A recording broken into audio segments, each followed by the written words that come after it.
প্রথমেই দেখে নেব আজকের সংবাদ শিরোনাম। জানাবো আজকের বাছাই করা গুরুত্বপূর্ণ তাজা খবর। শুরুতেই শিরোনাম। ফের ম্যানমেড বন্যা, উত্তরবঙ্গের পরিস্থিতি নিয়ে ডিভিসিকে কাঠগড়ায় তুললেন মুখ্যমন্ত্রী। ভিতরে আগুনের মাঝে কাতরাচ্ছেন রোগীরা, দরজা বন্ধ করে পালালেন চিকিৎসক কর্মীরা। জয়পুর কাণ্ডে হাড়হিম করা অভিযোগ।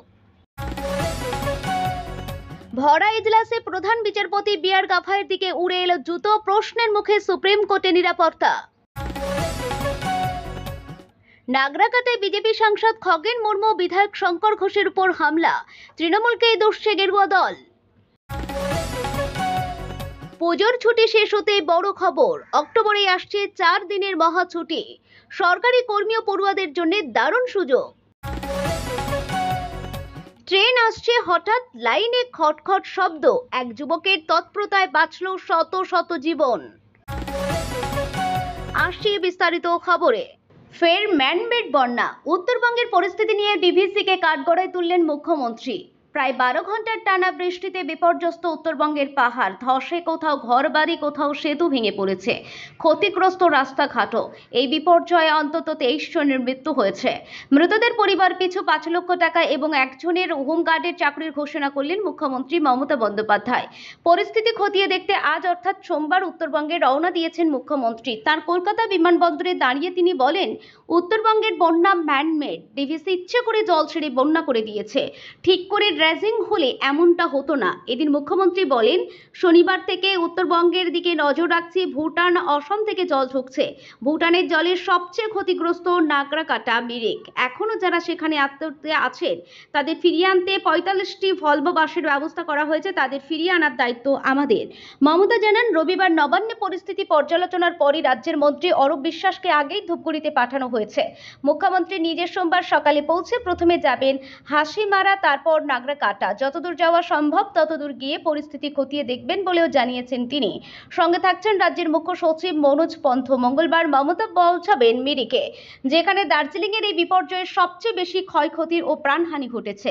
মুখ্যমন্ত্রী জানিয়েছেন, সেখানকার দুর্গতদের সঙ্গে সরাসরি কথা বলবেন তিনি। রাজ্য সরকারের প্রাথমিক হিসাবে এখনো পর্যন্ত 23 জনের মৃত্যুর খবর এসেছে। তার মধ্যে 18 জন মিরিক ও কালিম্পংয়ে এবং নাগরাকাটায় আরও 5 জন প্রাণ হারিয়েছেন। নিহতদের পরিবারের পাশে থাকার আশ্বাস দিয়ে মুখ্যমন্ত্রী বলেন, টাকা কখনো জীবনের বিকল্প হতে পারে না, এটা আমাদের মানবিক কর্তব্য। মৃতদের পরিবারকে রাজ্য সরকারের পক্ষ থেকে 5 লক্ষ টাকা করে আর্থিক সহায়তা দেওয়া হবে। পাশাপাশি পরিবারের একজনকে স্পেশাল হোমগার্ড হিসাবে চাকরি দেওয়া হবে, যাতে তাদের কাউকে অন্যের মুখাপেক্ষী হয়ে থাকতে না হয়। ভিতরে আগুনের মাঝে কাতরাচ্ছেন রোগীরা, দরজা বন্ধ করে পালালেন চিকিৎসক কর্মীরা। জয়পুর কাণ্ডে হাড়হিম করা অভিযোগ। রোগীরা গিয়েছিলেন চিকিৎসা করাতে, এক রাতে বদলে গেল গোটা ছবিটা। সোমবার সকালে ভাঙা চশমা, ছাই পুড়ে যাওয়া আইসিইউ কেন্দ্র এবং ছড়িয়ে ছিটিয়ে থাকা চপ্পল জয়পুরের রাষ্ট্রীয় পরিচালিত সওয়াই মানসিং হাসপাতালের ট্রমা সেন্টারের ভেতরে। গভীর রাতে ভয়াবহ অগ্নিকাণ্ডের ঘটনা ঘটেছে সেখানে। ঘটনায় শিউরে উঠছেন স্থানীয়রা। হাসপাতালের বাইরে রোগীর আত্মীয় পরিজনদের হাহাকার। এসবের মাঝে উঠে আসছে হাড়হিম করা অভিযোগ। নিহতদের পরিবারের সদস্যদের অভিযোগ, অগ্নিকাণ্ডের সময় হাসপাতালের কর্মীরা, চিকিৎসকরা আইসিইউ গেটটি তালা বন্ধ করে পালিয়ে যান। পুলিশ কনস্টেবল হরিমোহন, যিনি নিজের একটি পরীক্ষা করানোর জন্য হাসপাতালে গিয়েছিলেন, তিনি সর্বভারতীয় সংবাদ মাধ্যমকে জানান, অগ্নি নির্বাপক যন্ত্র দিয়ে কাঁচ ভেঙে রোগীদের বিছানার চাদর দিয়ে বের করে আনেন তিনি। ঘটনার সময় অগ্নি নির্বাপক যন্ত্র বাজেনি, দ্বিতীয় তলায় স্প্রিংকলারও কাজ করেনি বলে অভিযোগ। অগ্নিকাণ্ডে নিহত পিন্টু গুজরের ভাই দশরথ গুজর দাবি করছেন যে তিনি শর্ট সার্কিটের কথা হাসপাতাল প্রশাসনকে জানিয়েছিলেন, কিন্তু তার কাতর আবেদন কর্ণপাত করেননি হাসপাতাল কর্তৃপক্ষ। তার অভিযোগ, হাসপাতালের কর্মীরা বলেছিলেন যে কিছুই হবে না এবং এটি ঠিক হয়ে যাবে। তারপরই বলেন, কয়েক মিনিটের মধ্যেই ধোঁয়ায় ঘর ভরে যায় এবং কর্মীরা পালিয়ে যান। ফায়ার অ্যালার্ম বাজেনি, এমনকি অগ্নি নির্বাপক যন্ত্রও খালি ছিল।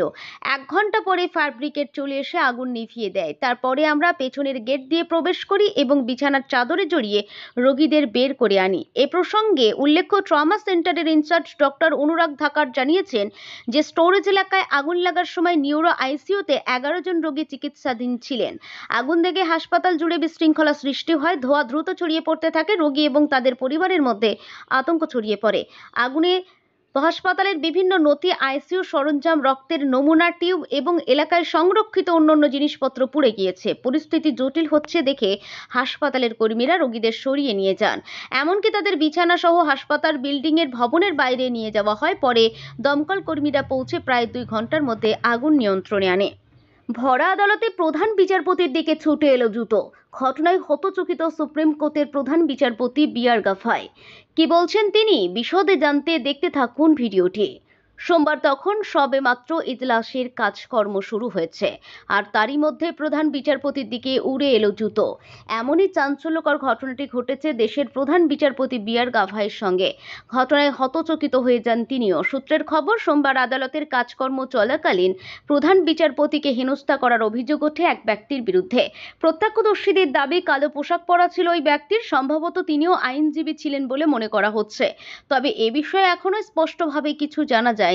এদিকে সুপ্রিম কোর্টের মতো দেশের অন্যতম হাই প্রোফাইল বিচারালয়ে কিভাবে এই ধরনের ঘটনা ঘটল তা নিয়েও সুপ্রিম কোর্টের নিরাপত্তা নিয়ে উঠছে প্রশ্ন। শুধু তাই নয়, এজলাসের ভেতরে কিভাবে এই ধরনের ঘটনা ঘটল তার কারণ অনুসন্ধান করছে শীর্ষ আদালতের নিরাপত্তা বিভাগ। নাগরাকাটায় বিজেপি সাংসদ খগেন মুর্মু, বিধায়ক শঙ্কর ঘোষের উপর হামলা, তৃণমূলকেই দুষছে গেরুয়া দল। নাগরাকাটায় বন্যা কবলিত এলাকা পরিদর্শনে গিয়ে প্রাণঘাতী হামলার মুখে বিজেপি সাংসদ খগেন মুর্মু এবং বিধায়ক শঙ্কর ঘোষ দুজনেই আহত হয়েছেন। তবে ইট পাথরের ঘায়ে মাথা ফেটেছে বিজেপি সাংসদ খগেন মুর্মুর। তাকে স্থানীয় হাসপাতালে ভর্তি করা হয় বলে পুলিশ সূত্রে জানা গেছে। এদিকে এই ঘটনার খবর পেয়ে ঘটনাস্থলে দ্রুত পৌঁছে যায় পুলিশ। সোশ্যাল মিডিয়ায় ছড়িয়ে পড়া ভিডিওতে দেখা যায় বিজেপি নেতাদের গাড়ির উইন্ডো শিল্ড ভাঙা আর রক্তাক্ত অবস্থায় বেরিয়ে আসছেন সাংসদ খগেন মুর্মু। বিধায়ক শঙ্কর ঘোষের পোশাক ছিঁড়ে যায় এবং তিনি হালকা আঘাত পান। এই ঘটনা ঘিরে রাজনৈতিক অস্থিরতা তৈরি হয়েছে। বিজেপি নেতৃত্ব অভিযোগ করেছে, তৃণমূল কংগ্রেস ইচ্ছাকৃতভাবে এই হামলা ঘটিয়েছে যাতে বিজেপি নেতারা ত্রাণ কার্যে অংশ নিতে না পারেন।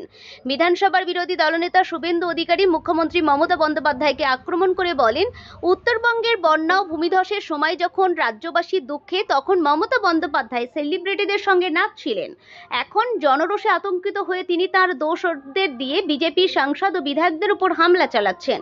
শুভেন্দু অধিকারী আরও দাবি করেন, নাগরাকাটায় খগেন মুর্মুর উপর নির্মমভাবে হামলা চালানো হয়েছে। তার নাক দিয়ে রক্ত বেরোয়। শঙ্কর ঘোষের গাড়িও পুলিশের সামনে ভাঙচুর করা হয়। এদিন আক্রান্ত বিজেপি বিধায়ক শঙ্কর ঘোষ বলেন, দিদি সৈনিকরা এই কাণ্ড করেছে। মুখ্যমন্ত্রী রেড রোডে নাচ করছেন আর এখানে মানুষ মরছে, এই ছবি মানুষ দেখছে। সেই রাগ বিজেপির উপরে তারা দেখিয়েছে। মুখ্যমন্ত্রীর আগে ত্রাণ দেওয়া আক্রমণ।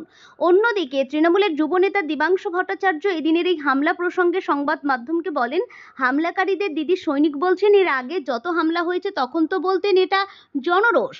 উল্লেখ্য, গত 48 ঘন্টার টানা বৃষ্টিতে উত্তরবঙ্গের দার্জিলিং, কালিম্পং, জলপাইগুড়ি, আলিপুরদুয়ার ও কোচবিহার জেলায় ব্যাপক বন্যা সৃষ্টি হয়েছে। নাগরাকাটা ও দার্জিলিংয়ের মিরিকে ভূমিধস ও ঘরবাড়ি ভেসে যাওয়ার ঘটনা ঘটেছে। এই দুর্যোগে এখনো পর্যন্ত 24 জনের প্রাণহানি ঘটেছে বলে সরকারি সূত্রে জানা গেছে। পুজোর ছুটি শেষ হতেই বড় খবর, অক্টোবরে আসছে 4 দিনের মহা ছুটি।